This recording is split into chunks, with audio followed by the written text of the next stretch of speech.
Liewe ouer, kom ek lees vir jou 'n baie bekende skrifgedeelte, 1 Korintiërs 13 vers 13. En nou, geloof, hoop en liefde bly, hierdie drie. En die grootste hiervan is die liefde. Daar kom net so wel gestaan het, en die grootste hiervan is verhoudings. Wat is liefde anders as verhoudings?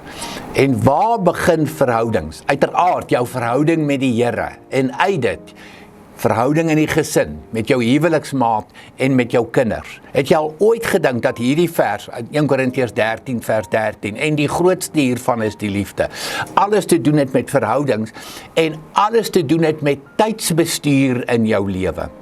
Want jou gesinsverhoudings moet prioriteit kry in jou dagboek. Dit moet prioriteit kry en prioriteit wees in jou lewe.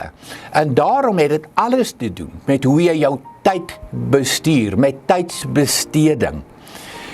Wat is die belangrike verhoudings in jou lewe? Wat is die belangrike dinge in jou lewe? Wat is die belangrike prioriteite in jou lewe? Dis die goed wat in jou dagboek geskryf staan. Dis die goed wat belangrik is en bo-aan is in jou tydsbestuur. Kom ons kry liefde, verhoudings en ons gesin weer daar.